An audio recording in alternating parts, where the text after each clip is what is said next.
बाबू सिंह कुशवाहा जी ने रखने का काम किया और एक मार्ग प्रशस्त राजनीति में किस प्रकार हो वो रास्ता दिखाने का काम किया, उसके लिए बहुत बहुत धन्यवाद।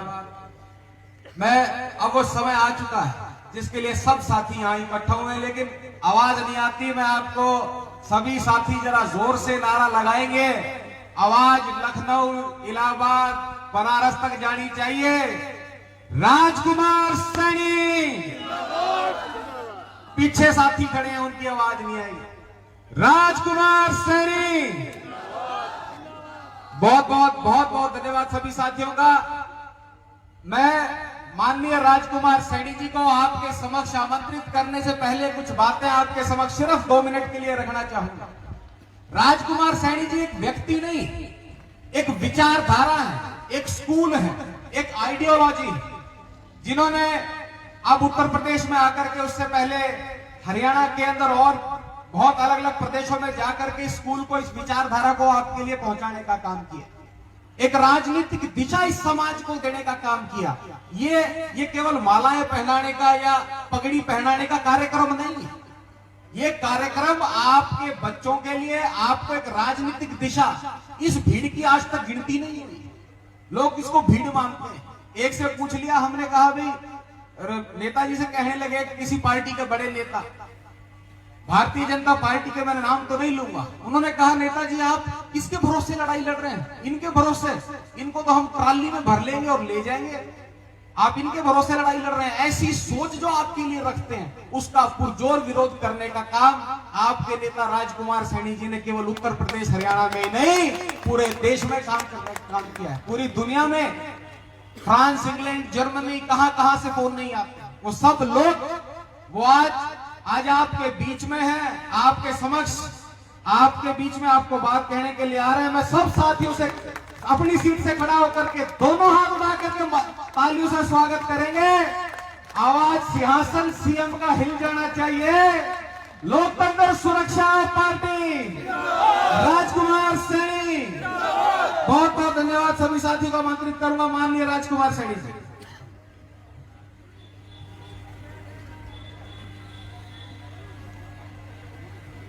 साथियों, आज भाषण नहीं, हकीकत पे कुछ सवाल आपसे करना चाहूंगा। उससे पहले हमारी इस महफिल को सजाने के लिए भाई रमेश जी दिन और रात, उनके साथ में जुड़े अनिल जी, जसवंत सैनी जी, डॉक्टर राजकुमार जी, डॉक्टर अशोक जी, बाबा मान सिंह जी, जन अधिकार पार्टी जिलाध्यक्ष और ओम प्रकाश जी, नाहर सिंह जी कुशवाहा, भगवान दास जी, रतन सिंह जी लोकतंत्र सुरक्षा पार्टी के, और अभिमन्यु जी जिनकी बेटी ने यहाँ एक मार्मिक भाषण दिया, अच्छे राम भरोसे जी, आकाश सैनी जी, अशोक जी, सुनील जी, ध्रुव भाई और चतुर्भुज जी, और इस मंच का संचालन कर रहे भाई नजाकत अली जी, और इस महफिल में बैठे हुए जो हमारे सर्वे सर्वा आज इस प्रोग्राम की शोभा है, जन अधिकार पार्टी के राष्ट्रीय अध्यक्ष, जिन्होंने आपके बीच में बहुत ही सटीक शब्दों में अपनी बात रखी, भाई बाबू सिंह कुशवाहा जी, और राष्ट्रीय अध्यक्ष न्याय पार्टी के भाई एसपी सिंह जी, उन्होंने भी आपको समझाने की और इकट्ठे होकर के चलने की बहुत सारी बातें आपके बीच में कही।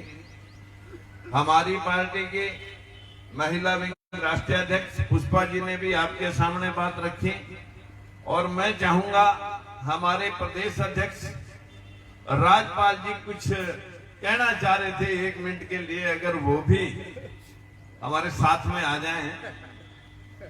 मैं मित्रों, आज इस महफिल में बहुत सारे लोग एक से एक बढ़ करके आए हैं मेरे साथ में। कम से कम हर जिला का अध्यक्ष हमारे साथ में आया हुआ है। लोग देखना चाहते हैं कि आप में कितना हौसला है। और हमारी पार्टी की महिला प्रभारी राजबाला जी, वो भी इस प्रोग्राम में आई हुई हैं, और इसी प्रोग्राम के साथ में जुड़े हुए पार्टी के दोनों पार्टियों के कार्यकर्ता बंधुगण, मैं उम्मीद करूंगा कि राज्यपाल जी कुछ आपकी बात जो आपके बीच में 3 दिन तक घूमते रहे, उनकी अभिलाषा थी कि मैं कोई बात आपके बीच में सटीक रूप में 1 मिनट में कुछ कहना चाहता हूं। मैं अपना समय बीच में से निकाल करके समय 1 मिनट उनको देता हूं। देखिए, मान्यवर आज की सभा के अध्यक्ष महोदय और मान्यवर बाबू सिंह कुशवाहा जी, और सबसे बड़ा आभारी हूँ कि हमारे सुप्रीमो साहब ने थोड़ा समय निकाल करके मुझे दिया। परंतु मैं एक बात सब लोगों को कहना चाहता हूँ, ये लोकतंत्र सुरक्षा पार्टी दबे कुचले पिछड़ों की रक्षा के लिए सामने आई है, परंतु ये सामना तो जब भी करेगी जब तुम कम से कम इनकी बात मानो। अगर आप लोग ही इस चीज को ध्यान नहीं दोगे तो फिर हम लोग सामना कैसे करेंगे? तो मेरा सबसे निवेदन है, चूंकि 3-4 दिन घूम के मैंने यहाँ सर्वे किया कि हमारे लोगों में उतनी जागरूकता नहीं जितनी होनी चाहिए है। तो कसक तो सब में है, परंतु उस कसक को व्यक्त करने की हिम्मत क्यों नहीं हो रही, ये मैं भी नहीं समझ पा रहा। परंतु इस 3 दिन के निरीक्षण के बाद सबसे पहले तो मैं अपनी पार्टी की ओर से एक घोषणा और करना चाहूंगा। ये जो ईवीएम मशीन है, ये धोखे का सौदा है। हम वोट किसी को देते हैं, चाहता किसी को है। क्योंकि मैंने वो क्लिप देखी है जिसमें हमारी दिल्ली की विधानसभा में स्पष्ट दिखाया गया था। तो मान्यवर हम सबको मिलकर के इस ईवीएम का विरोध करना होगा, वरना आज 100 दिन से ज्यादा हो गए हमारा किसान जो 85% लगभग हमारे प्रदेश में रहता है, क्या वो ऐसे बैठे रहता? ये हिल जाते, परंतु इन्हें तो विश्वास है कि तुम्हारी ईवीएम मशीन तुम्हारा साथ देगी। तो मैं सबसे ये निवेदन करना चाहूंगा कि सब घोषणा करें ईवीएम से मशीन से चुनाव होगा तो हम चुनाव में हिस्सा नहीं लेंगे। चुनाव पेपर से होना चाहिए, मोहर से होना चाहिए, जिसे हमें पता रहे कि हमने जिसको मोहर लगाई है वोट उसी को गया। तो मेरा सबसे ये सटीक निवेदन है। और साथ साथ आप लोग आते हैं तो एक दिन का काम छोड़कर कम से कम महिलाओं को भी साथ लिया। अगर हम खाली पुरुषवादी बनते रहे तो संभवतः काम नहीं चलेगा। तो मेरा पुनः सबसे निवेदन है कि इस कसक को जाने मत दीजिए। अगर अपने बच्चों का अधिकार चाहते हो तो सबको जागना होगा, और ऐसे ही सोते रहे तो आने वाली पीढ़ी माफ नहीं करेगी। अभी हमारे सुप्रीमो साहब को बताएंगे कि हमारे साथ क्या हो रहा है। हमारा 52%, 54% हम होते हुए भी आरक्षण हमारा पूरा आज तक नहीं। और जब यूं कहा जाता है कि साहब सब कुछ लूट लिया, आरक्षण वालों ने सब कुछ लूट लिया, जबकि 60% तो खुलेआम लूट रहे हैं और 90% इन सर्विसों में है। केवल हमारे लोग 10% भी नहीं। तो सो मत जाग जाओ। अगर तुम जागे तो तुम्हारा हिम्मत नहीं कोई अधिकार ले ले।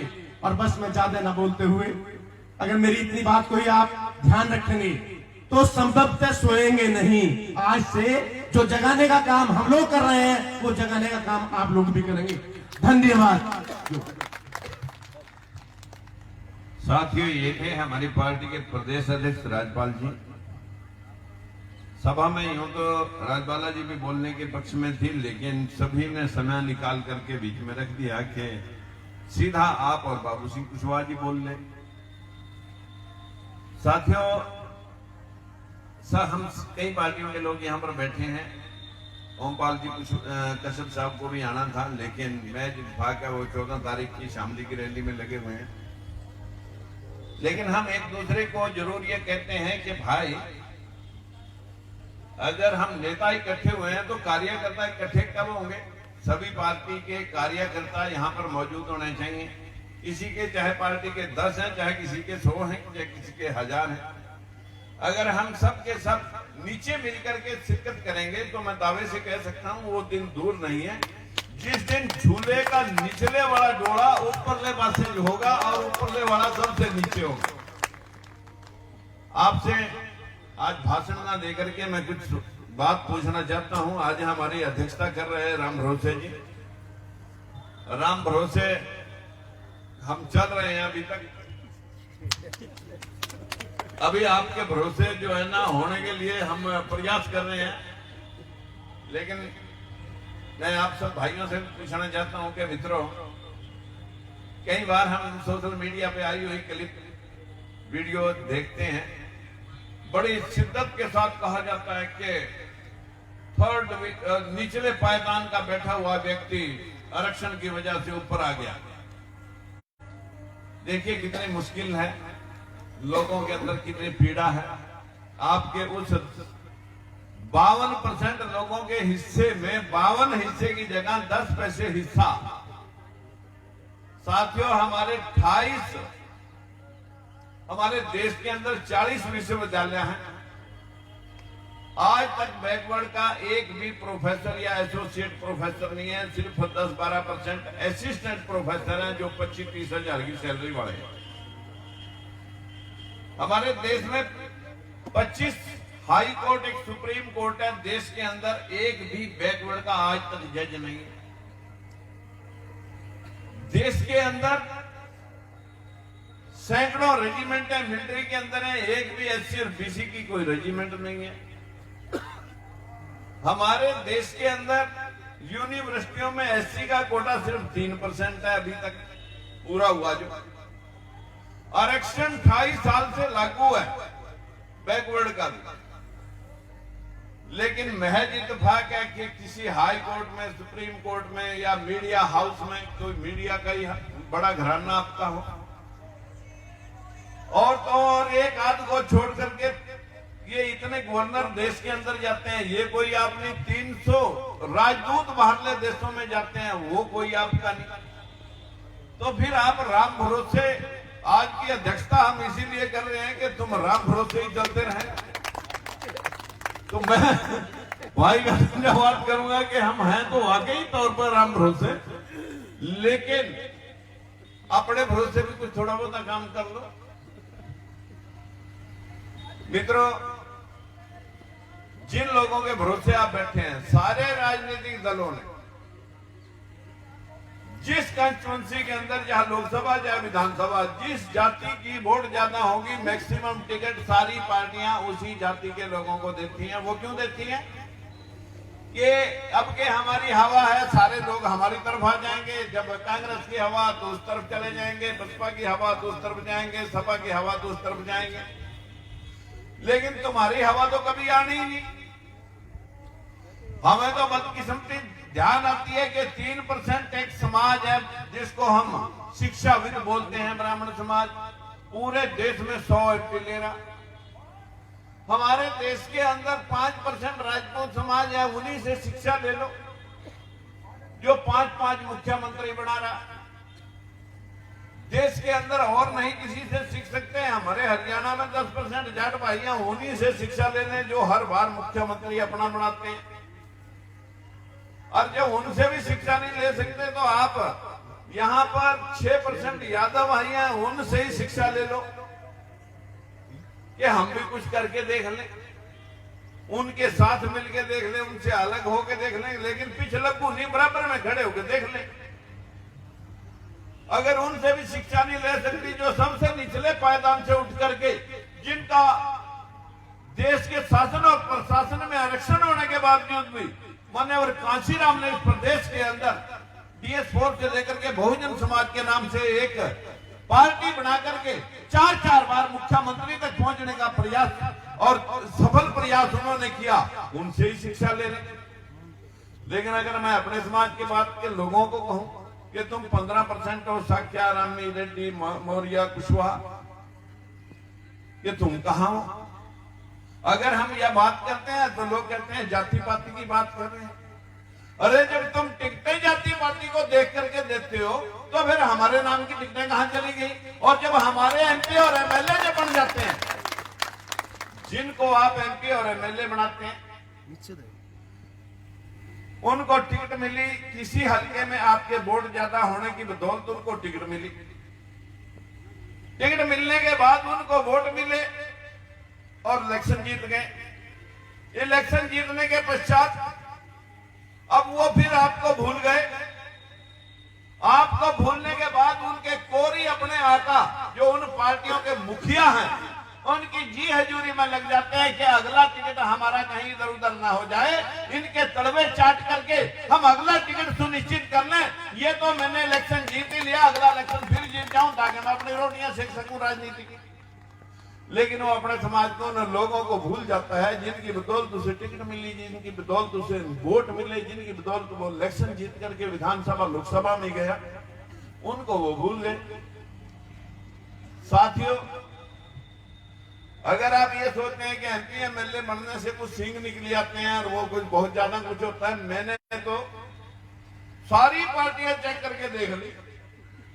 बंसीलाल की पार्टी में मैं रहा,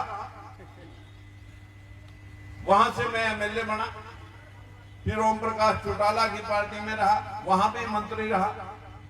जब एससी और बीसी के 10-10% लोग भी एडजस्ट नहीं हुए, दोनों पार्टियों से किनारा करके बराबर में मलयुद्ध लड़ा और साथियों अपनी सीट तो गई, लेकिन उनको भी मौके के ऊपर दोबारा विधानसभा पहुंचने की हिम्मत नहीं हो सकी, जिसको हम तिरस्कृत करके आए, जिसको हम निकाल के आए। बीजेपी हरियाणा में रावा रावा बच गई, क्योंकि हमारे बसपा के लोगों के साथ समझौता था लोकसभा में, और वो बसपा के हमारे हरियाणा के जो प्रभारी थे, अध्यक्ष थे, वो मेरे से भी चीटिंग करके, पार्टी से भी चीटिंग करके आज जूते खा करके उन लोगों के खिलाफ, जिन लोगों के खिलाफ हमेशा लड़ाई लड़ते रहे और कैडर की बातें समझाते रहे, आज उन्हीं के तलवे फिर चाट रहे हैं। कहां गया उन लोगों का कैडर? मित्रों,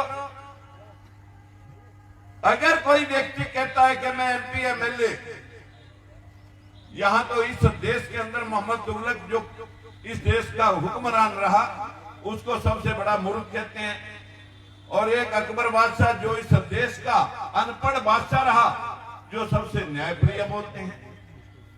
उसकी संतानों में औरंगजेब भी रहा, जिसने सब लोगों के साथ जो क्रूरता दिखाई, उससे उसके पिताश्री भी नाराज थे, अपने बाप तक को जेल में डाल दिया। हुक्मरान बनने से इस इतिहास में, इतिहास के पन्नों में आपका क्या लिखा जाना है, वो आप इतिहास के पन्नों में जाकर के ढूंढ सकते हैं। मदर टेरेसा का नाम, वो कोई एमपी और एमएलए नहीं बनी, जो आज पूरा विश्व उनके नाम से, इस इंसानियत के लिए उनका तकाजा मांगता है। आप महात्मा ज्योतिबा फूले का नाम, वो कभी एमपी एमएलए नहीं बने। अगर आज हम हर रोज उसकी फोटो अपने सर से ऊपर लगा करके उनको पूजते हैं, जिनको पूजना चाहिए उनकी पूजा हम भूल गए हैं। गौतम बुद्ध की पूजा भूल गए, महात्मा ज्योतिबा फूले, भीमराव अम्बेडकर की पूजा भूल गए। उनकी पूजा भूल करके हम झूठी पूजा अर्चना के अंदर साथियों घुसे पड़े हैं। अरे मैं आपसे जानना चाहता हूं, अभी अभी मेरे को हमारे प्रदेश अध्यक्ष जी बोल रहे थे, बोले जी धर्म की बात ना कर दियो। मैं और क्या सिखाएं इनको?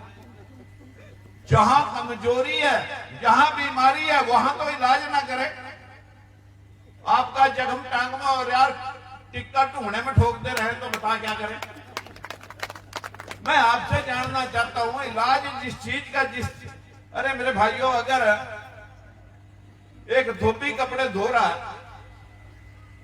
कपड़े धोने की वजह से उसकी जात धोबी बोल दी गई, वो उसका धोबी व्यवसाय है, उसका धर्म नहीं है। अगर कोई कपड़े सिलाई कर रहा है, वो दर्जी, उसका वो व्यवसाय है, धर्म नहीं है। अगर आप फूल माली और माली, आप सब्जी उगाते हैं, ये आपका व्यवसाय है, धर्म नहीं है। पूजा पाठ भी कुछ लोगों का व्यवसाय है, धर्म नहीं है। यही चीज समझाने के लिए हम हर बार आपके बीच में आते हैं, लेकिन आप उस बात को सुनना नहीं चाहते।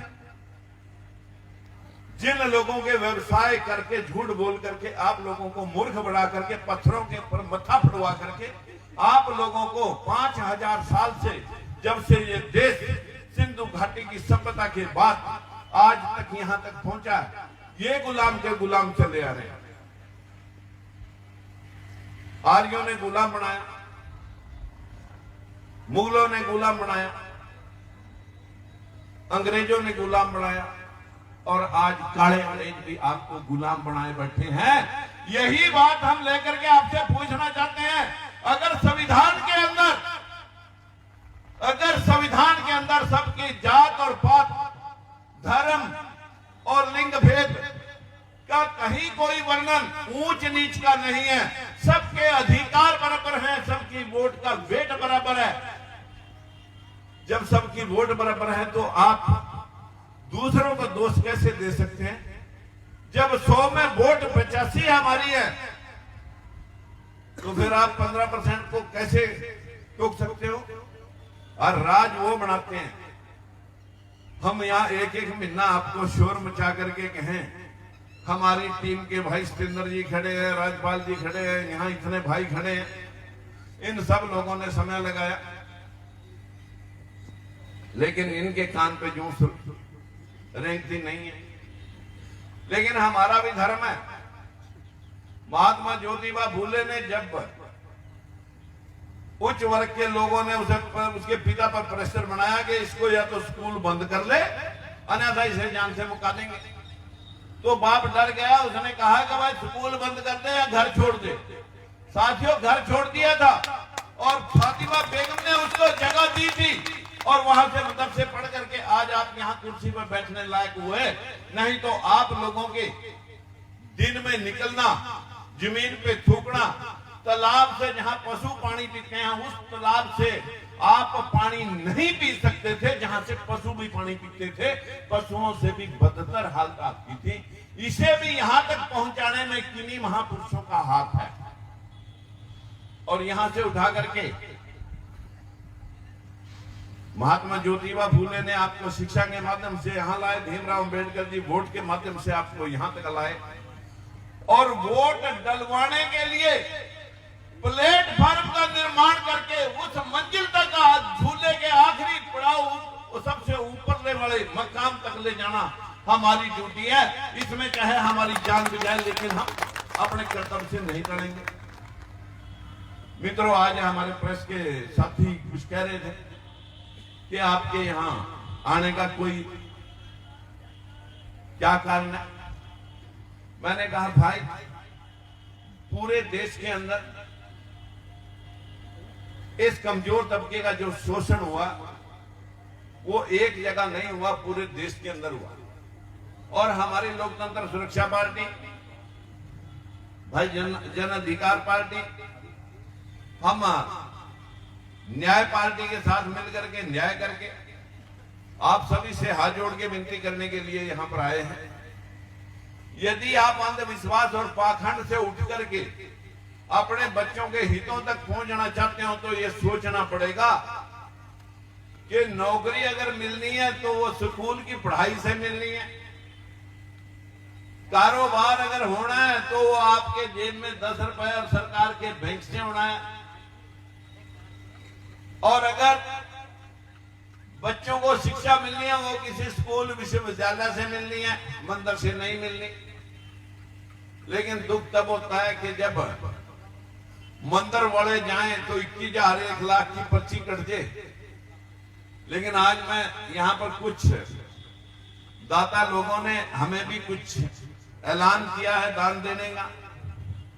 साथियों, जो भी आप देंगे यही उत्तर प्रदेश के अंदर, मुझे आपकी तरफ से कुछ पर्सनल के लिए नहीं चाहिए। जो भी कोई देंगे आप मीडिया में ऐड दे देना। आपकी खबर मीडिया हाउस इसलिए नहीं लिखते क्योंकि आपके कोई चैनल नहीं है। अन्यथा कोई 4 आदमी किसी पार्टी के आकर के खड़े हो जाएं, उनका पूरा पेज भर देते हैं। आप इतना पंडाल ला करके बैठे हुए हैं, मीडिया कोई आपको सुनने के लिए नहीं है। समझना पड़ेगा आपको, आप अपने आप ही मीडिया बनना पड़ेगा। चौथा स्तंभ था मीडिया, जो शासन प्रशासन से ऊपर उठ करके सच्ची बात जनता तक पहुंचाने का काम करता था। लेकिन आज मीडिया मोदी में हो चुका है।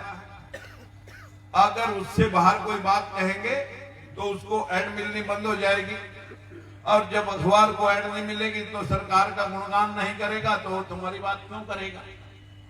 मित्रों, बहुत सारी कमजोरियां हैं हमारे बीच में। हमारा समाज कमजोर है, लेकिन दान देने में बहुत आगे है। दान देगा पत्थरों को, इंसानों के लिए उसके पास कुछ नहीं है।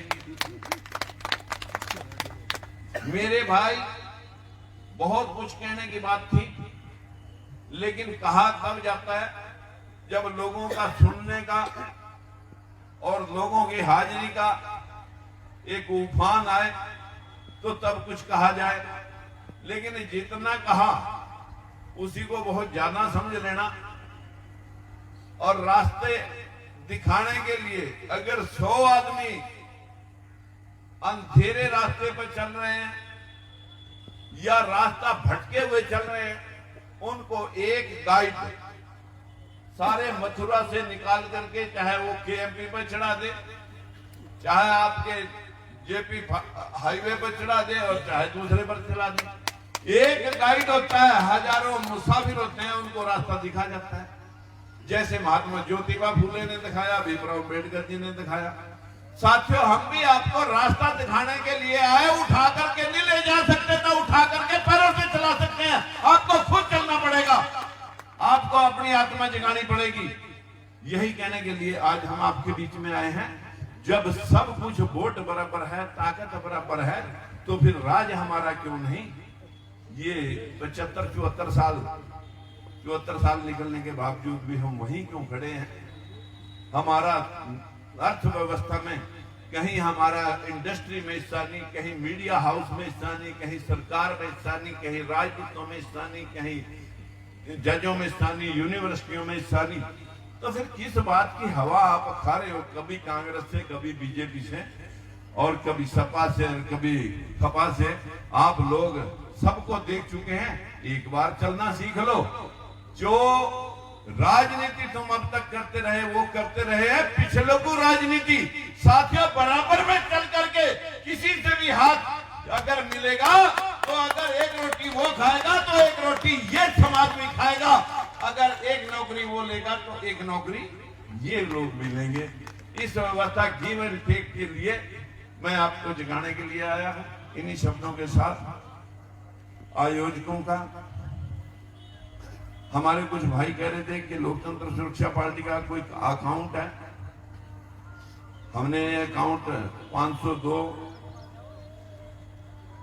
पेंटा 00033276890 बाबू सिंह कुशवाहा जी ने रखने का काम किया और एक मार्ग प्रशस्त राजनीति में किस प्रकार हो वो रास्ता दिखाने का काम किया। उसके लिए बहुत बहुत धन्यवाद। अब वो समय आ चुका है जिसके लिए सब साथी यहाँ इकट्ठा हुए हैं, लेकिन आवाज नहीं आती। मैं आपको सभी साथी जरा जोर से नारा लगाएंगे। आवाज लखनऊ, इलाहाबाद, बनारस तक जानी चाहिए। राजकुमार सैनी। पीछे साथी खड़े हैं, उनकी आवाज नहीं आई। राजकुमार सैनी। बहुत बहुत धन्यवाद सभी साथियों का। मैं माननीय राजकुमार सैनी जी को आपके समक्ष आमंत्रित करने से पहले कुछ बातें आपके समक्ष सिर्फ 2 मिनट के लिए रखना चाहूंगा। राजकुमार सैनी जी एक व्यक्ति नहीं, एक विचारधारा है, एक स्कूल है, एक आइडियोलॉजी है, जिन्होंने अब उत्तर प्रदेश में आकर के, उससे पहले हरियाणा के अंदर और बहुत अलग अलग प्रदेशों में जाकर के स्कूल को, इस विचारधारा को आपके लिए पहुंचाने का काम किया। एक राजनीतिक दिशा इस समाज को देने का काम किया। ये केवल मालाएं पहनाने का या पगड़ी पहनाने का कार्यक्रम नहीं है। ये कार्यक्रम आपके बच्चों के लिए, आपको एक राजनीतिक दिशा, इस भीड़ की आज तक गिनती नहीं है। लोग इसको भीड़ मानते हैं। एक से पूछ लिया, हमने कहा भाई, नेताजी से कहने लगे किसी पार्टी के बड़े नेता, भारतीय जनता पार्टी के, मैंने नाम तो नहीं लूंगा, उन्होंने कहा नेताजी आप किसके भरोसे लड़ाई लड़ रहे हैं? इनके भरोसे, इनको तो हम ट्राली में भर लेंगे और ले जाएंगे, आप इनके भरोसे लड़ाई लड़ रहे हैं। ऐसी सोच जो आपके लिए रखते हैं, उसका पुरजोर विरोध करने का काम आपके नेता राजकुमार सैनी जी ने केवल उत्तर प्रदेश, हरियाणा में ही नहीं, पूरे देश में काम करने का काम किया है। पूरी दुनिया में फ्रांस, इंग्लैंड, जर्मनी, कहां से फोन नहीं आते, वो सब लोग वो आज आपके बीच में है, आपके समक्ष, आपके बीच में आपको बात कहने के लिए आ रहे हैं। मैं सब साथियों से अपनी सीट से खड़ा होकर के दोनों हाथ उठा करके तालियों से स्वागत करेंगे। आवाज सिंहासन सीएम का हिल जाना चाहिए। लोकतंत्र सुरक्षा पार्टी, राजकुमार सैनी। बहुत बहुत धन्यवाद। सभी साथियों को आमंत्रित करूंगा, माननीय राजकुमार सैनी जी।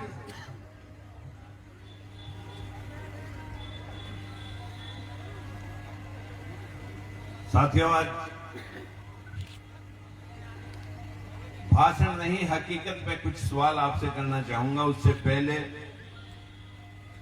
हमारी इस महफिल को सजाने के लिए भाई रमेश जी दिन और रात, उनके साथ में जुड़े अनिल जी, जसवंत सैनी जी, डॉक्टर राजकुमार जी, डॉक्टर अशोक जी, बाबा मान सिंह जी, जन अधिकार पार्टी जिलाध्यक्ष और ओम प्रकाश जी, नाहर सिंह जी कुशवाहा, भगवान दास जी, रतन सिंह जी लोकतंत्र सुरक्षा पार्टी के, और अभिमन्यु जी जिनकी बेटी ने यहाँ एक मार्मिक भाषण दिया, अच्छे राम भरोसे जी, आकाश सैनी जी, अशोक जी, सुनील जी, ध्रुव भाई और चतुर्भुज जी,